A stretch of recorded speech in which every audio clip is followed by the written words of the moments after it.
Sarento Guerrero, matagal ka bang naghintay? Tiniyak ko lang na nag-isa ka. Hindi ko akalain may pulis probinsya pa lang mabilis sa baril. Ikaw pa ang nagkalat na gusto mo ako makakat. Alam mo bang, maliban sa akin, may iba pang taong gusto kong makita pa.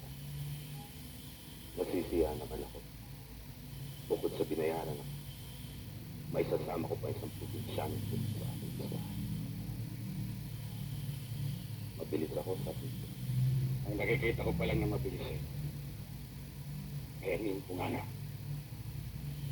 marami ka nang napatay na pulis. Tapusin na natin to. Yan ang gusto ko.